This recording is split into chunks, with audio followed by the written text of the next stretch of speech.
자, 여러분, 윤석열 대통령 당선인 우선당장 해야 될 일 중에 하나가 더불어민주당 아마 그쪽에 다 합하면은 180석이 넘는 그런 이제 야권을 형성하게 될 텐데요. 우선당장, 그러니까 협치라는 추상적이고 포괄적인 개념 말고 우선당장 두 가지가 지금 가로놓여 있는데요. 하나는 여성가족부를 폐지하겠다고 했는데 그걸 폐지를 하려면 말로 폐지하는 것이 아니라 법을 고쳐야 됩니다. 정부조직법.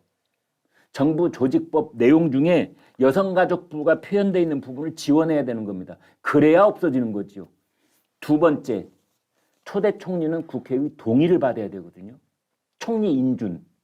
이거에서부터 비틀거리기 시작하면은 이제 그 윤석열 대통령 당선인은 첫 발자국부터 이상하게 되는 겁니다. 홍 부장 어떻게 보세요? 결국은 이제 뭐 선거가 끝났으니까 여론조사도 끝난 게 아니라 아마 예. 이런 사안에 대해서도 여론조사가 곧바로 많이 들어갈 겁니다. 네. 그러니까 여가부 폐지, 여성가족부 폐지하겠다는 공약을 내걸긴 했는데 네. 진짜 그 폐지하는 게 어떠냐, 아. 뭐라는 이제 여론을 파악을 하겠죠. 네. 근데 거기서 만약에 이제 반대가 높다, 네. 그러면은 뭐 공약이라고 사실은 무조건 다 할 필요는 없지 않습니까? 네. 근데 또 만약에 또 이제 찬성이 높다, 그러면 뭐 그 수순대로 갈 수가 있고, 뭐 초대 총리도 마찬가지죠. 초대 네. 총리 뭐 지명하자마자 아마 그 인물이 적합한가에 대한 또 여론조사도 있을 거예요. 네. 근데 이게 이 거대 지금은 여당이죠. 네. 아직까지는 이게 민주당이 뭐 170석, 180석까지 이제 네. 갖고 있기 때문에 과연 민주당과의 이 동의가 없으면 이게 이제 다 불가능한 일이죠. 네. 법을 바꿔야 되는 거기 네. 때문에. 근데 그럼에도 불구하고 방금 말씀드린 대로 이제 여론조사에서 이런 여가부 폐지나 또 이제 그 초대 총리 인준한 분에 대한 적합도나 이렇게 높게 나온다. 네. 높은데도 불구하고 의석수가 많다고 반대하기는 굉장히 어려울 거예요. 그렇네요. 네. 만약에 이제 그렇다라고 한다면 곧바로 닥칠 6월 지방선거에서 데미지가 민주당은 클 겁니다. 반대를 위한 반대만을 하는 그런 이미지가 씌워지면은 그렇죠. 지방선거에서 그렇죠. 마이너스가 많을 것이다. 그렇죠. 예. 그러니까 현 정부 초반에도 이 지금의 민주당이 국민의힘 쪽에서 계속 한 말이 뭐냐, 발목 잡는 정당이라는 말을 굉장히 예. 많이 하지 않았습니까? 네. 근데 이제는 거꾸로 돌려줄 때가 됐죠. 근데 일반 유권자들은 발목 잡는 정당이라고 하는 프레임이 씌워지면 네. 상당히 이 헤어나가기가 어려운 그런 상황이 될 수도 있어요. 네. 자, 이번 대통령 선거 과정에서 윤석열 후보가 반대 진영으로부터 공격을 받았던 그런 포인트 중에 하나가 윤석열 후보가 정권 교체의 그 열망, 정권 교체의 거센 바람 위에 올라탔을 뿐 본인 자신만의 비전은 좀 아쉬운 점이 있지 않느냐, 이런 것이 하나 있었고요. 두 번째는 우리나라에서 처음으로 검찰총장 출신 대통령이 됐습니다. 검찰총장에서 다른 데로 거쳐온 것도 아니고 그냥 곧바로 검찰총장에서 사표 내고 얼마 있다가 지금 대통령이 되는 겁니다. 자, 이 두 가지 점 때문에 자신만의 정책, 이제 이런 거를 보여줘야 되는데 어떻게 할 것이니까.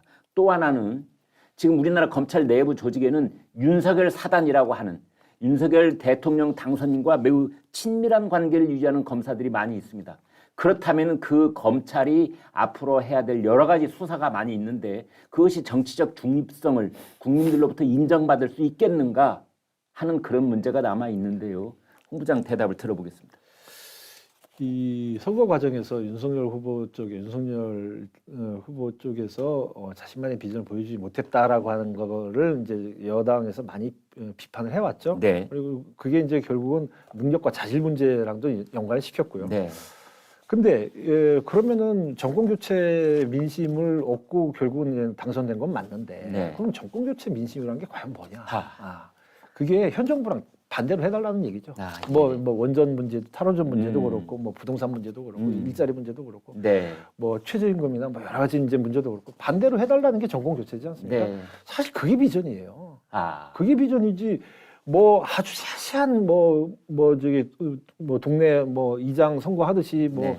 뭐 다리 몇 개 놔주고 뭐 이런 게 비전이 아니지 않습니까? 네. 사실은 비전이라고 하면 큰 비전은 윤석열 후보를 찍었던 사람들의 그 마음속에는 아, 현 정부랑은 반대로 해달라. 나라를 제자리로 그렇죠. 갖다 놓기. 예, 예. 예. 그거 자체가 제자리로 갖다 놓는다라고 생각하고 찍어준 거니까. 네. 근데 거기에 대해서 어떤 세부적인 그 플랜은 뭐 인수위가 이제 만들어지고 인수위에서 또 그거 하라고 인수위 만드는 거니까 네. 아마 그 작업은 그런 조직을 통해서 이제 뭐 다듬어 나갈 거라고 네. 생각하고 그래서 자신만의 비전이 없어서 이제 문제가 된다라고 판단하기는 좀 어렵고요. 아, 그 말씀을 들으니까 명확해지는 예. 느낌이에요. 예. 예.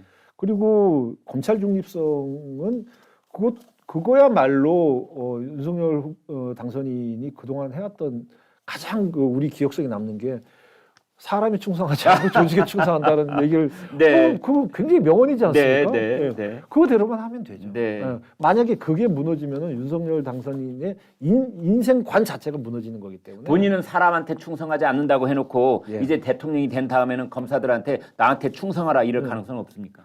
아니 뭐 권력을 가지면 그러고 싶은 유혹이 굉장히 많겠죠. 네. 많겠지만 뭐 그렇게 안 살아오신 분이라고 한다면 네. 뭐 그 말한 대로 지키는 게 아마 성공한 대통령의 지름길이 될 수 있겠죠. 네.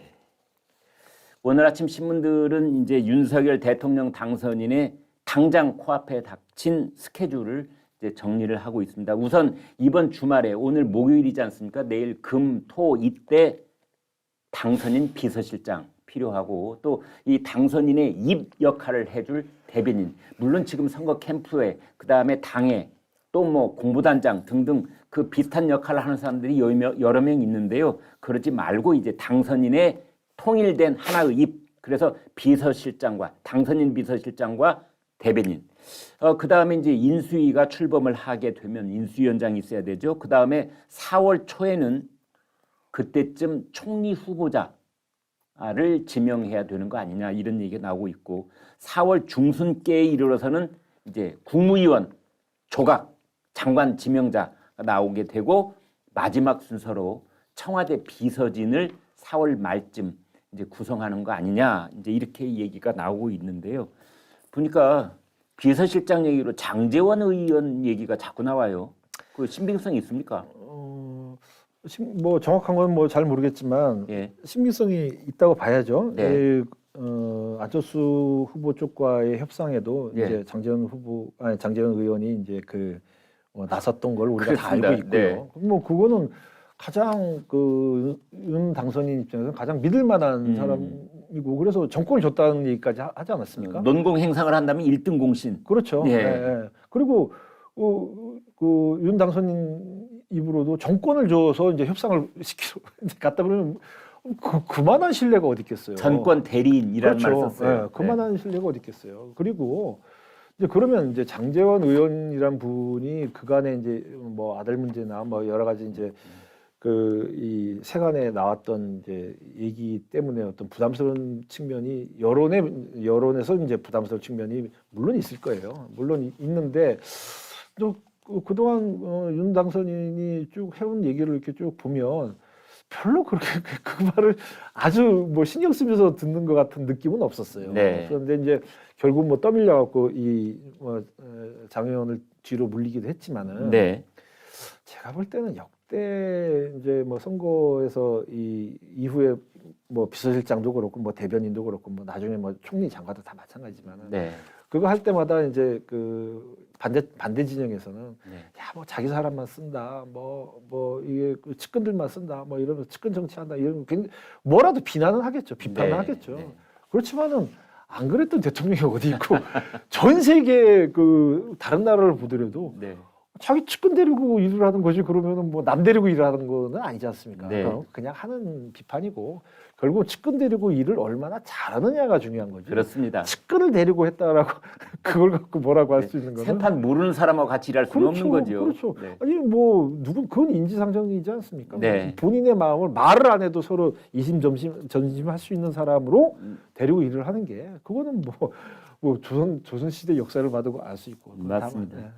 여러분 잘 아시다시피 저희가 뭐 농담 비슷하게 얘기를 할 때도 있습니다만은 대통령 다음으로 우리나라에서 넘버 2가 누구냐 이런 얘기를 자주 했었거든요. 당연히 뭐 이 정부 차원에서 본다면 국무총리가 제2인자라고 봐야 그게 상식적인 생각인데 정권에 따라서는 그렇지 않은 경우도 더러 있었습니다. 비서실장이 사실은 행정부 전반을 대통령 대신해서 장악하고 그다음에 청와대도 장악하고 사실은 2인자처럼 그렇게 역할을 하고 전권을 가질 때가 가끔 있었습니다. 그래서 이제 저희가 비서실장 글쎄요 윤석열 당선인이 대통령으로 취임한 이후에 비서실을 어떻게 운영을 하고 비서실장에 얼마만큼의 권한을 넘겨줄지는 모르겠지만 매우 중요한 자리 중의 자리라고 하지 않을 수 없어서 그 자리를 놓고 이제 장제원 의원이 물망에 오르고 있다는 얘기가 오늘 아침 신문에 여기저기 나오기 시작을 했습니다. 그래서 장제원 의원이 그동안 해온 일도 있고 하니 뭐 그거야 그럴 수 있지 않겠는가라는 얘기가 있어서 오늘 한번 짚어봤습니다. 자, 그런데 이제 또 하나의 그 관심은 이른바 윤핵관들이에요. 윤핵관들 여러분 잘 아시는 것처럼 이제 그 외갓집이 강릉이어서 거기서 어린 시절 깨복쟁이층으로 간직했다는 권성동, 그다음에 방금 말씀드린 장제원, 또 경남지사를 노리고 있다는 윤한홍, 이제 이런 사람들인데 이런 사람들은 계속해서 대통령 측근에서 일하게 될까요? 어떻게 보세요? 아까 말씀드린 대로 비서실장도 마찬가지지만 네. 이게 어떤 이 측근 그룹, 네. 측근 그룹이 없을 수는 없죠. 네. 근데 이게 이제 뭐 이전 정부에서 이제 굉장히 문제가 됐던 것처럼 비선 그룹, 네. 비선 그룹보다는 5만 배 난 거 아닙니까? 이분들이 뭐 다 능력도 있고 국회의원도 네. 뭐 현재 국회의원이시고 네. 뭐 원희룡 전 후보 같은 경우에는 뭐 지사까지 하셨던 분이고 네. 또 어떤 공식적인 그 라인에 다 계신 분들이잖아요. 예. 근데 사실 공식적인 라인에 계신 분들을 측근 그룹이 친하다 뭐 측근 그룹이라고 해서 어떤 이 중요한 포인트에서 같이 일을 하는 거가 저는 하나도 문제될 게 없다. 가장 문제는 예. 이 비선 그룹에서 네. 이 공식적인 조직하고 마찰이 벌어진다든지 네. 국민들이 잘 모르는 그런 상황에서 어떤 미실 행정이 벌어진다든지 그런 것들이 문제가 되지. 사실 이렇게 기자들하고 충분히 다 이렇게 접촉도 되고 이렇게 언론에 다 소통도 되는 분들하고 뭐 윤핵관이라는 이름을 갖다 붙이고 이제 이 어떤 비판적인 시각을 갖고는 있겠지만 그건 어느 정부나 그런 핵심 관계자가 없었던 적은 없었으니까. 맞습니다. 예. 이거는 뭐 제가 볼 땐 크게 문제가 될 것 같지는 않습니다. 시청자 여러분께서는 어떻게 생각하십니까? 그동안 언론, 뭐 국민들로부터 지탄을 받았던 이 대통령의 권력 행사는 사실은 외부에 노출되지 않은 숨겨져 있는 어떤 라인에 사람들을 여러 명 데리고 일을 해왔던 이 비선 라인, 이것이 사실은 권력을 부패하게 만들고 권력을 남용하게 만들고 국민과 언론으로부터 지탄을 받았던 그런 것이었기 때문에 지금 우리 홍 부장님 생각은 이왕 드러나 있는 사람들, 능력도 드러나 있고 그 사람의 얼굴과 면면도 다 드러내는 사람이 실질적인 권한과 대통령이 측근에서 일을 함께 도와주는 것이 너무나 좋고 당연한 일 아니냐, 이런 해석을 해 주셨습니다. 여러분 생각도 똑같으신지요? 자, 그렇다면 이번에는 이제 윤석열 당선인 주변에 있는 사람들을 세 단어로 요약을 하면은 여러분 이렇게 돼 있습니다. 하나는 법조, 서울 법대를 중심으로 한 법조인들. 두 번째는요, 이명박 정부 때 사람들, 친이계. 지금 우리가 거론한 그 윤핵관 대부분의 인사들이 이명박 정부 때 청와대에서 일한 그런 또는 초선 의원을 했던 이제 그런 뭐가 있습니다. 그래서 친이계, 뭐 친이계가 뭐 눈에 보이는 무슨 사슬로 묶어놓은 건 아닙니다만 아무튼 그룹핑을 그렇게 하고 또 하나는 강원도 이 얘기도 하는데 자, 홍 부장님 어떻게 보세요? 이것도 이제 뭐 과거 전례를 보면은 이명박 대통령 때인가 그때도 이제 지금과 똑같이 당선인 시절에 네. 그때는 뭐 위스콘신 성대 뭐 이렇게 해갖고 이명박 대통령은 고대, 네. 교회 또 그렇죠. 어디죠? 네. 사랑교회 그 그렇죠. 중에서도 하여튼 뭐 자꾸 이렇게 네. 이 특징적인 그룹을 만들어서 그러려고 이름도 하죠. 네. 붙이고 그러지 않았습니까? 정치부의자들이 그러지 않았어요? 사실 기사 쓰기 재밌게 쓰기 위해서 네. 또 실제로 또 그런 어떤 특성들을 갖고 있었고 네. 그런 부분인데 뭐 대략 이런 법조 강원 친이계 뭐 이게 지금 캠프에서도 상당히 주력 역할을 했고 네. 앞으로도 주력으로 역할을 할 거다라는 그런 전망이 많은데 네. 결국 이분들도 얼마나 능력 있게 하느냐가 가장 중요한 거고. 근데 역대 정부에서 보면 아까 이제 비서실장 얘기도 나왔지만은 의외로 초대 비서실장을 어떤 상징적인 인물로만 이렇게 이제 앉혀놓고 실질적으로 대통령과도 소통이 잘 안 됐던 분도 그런 있어요. 사례가 있어요. 예, 실제로 네. 그런 사례가 네. 있어요. 그래서 뭐 몇 달 하지도 못하고 네. 나가셨던 분도 있는데 네.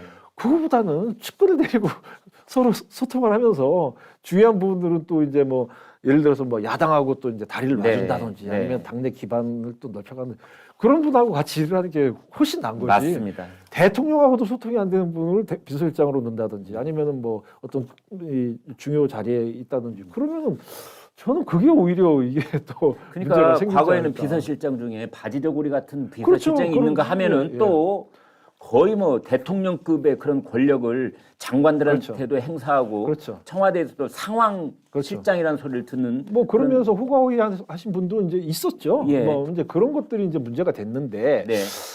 제가 볼 때는 뭐 제가 잘은 모르겠지만 윤석열 당선인의 스타일상 네. 아마 그걸 그냥 놔둘 것 같은 생각은 안 들어요. 그런 부분에 대해서 뭐 특히 이제 초반에 어떤 그립을 세게 잡겠죠. 예. 그래서 뭐 그 자신을 대리해서 뭐 이렇게 상황처럼 군다. 그게 아마 초반에 뭐 중반 후반으로 가도 네. 그건 뭐 잘 안 보일 것 같은 생각은 듭니다. 네. 이준석 대표가 얼마 전에 그런 얘기를 했어요. 그 윤석열 후보가 인사 그립이 굉장히 강하다. 그렇죠. 예, 그런 얘기를 한 적이 있는데요. 예.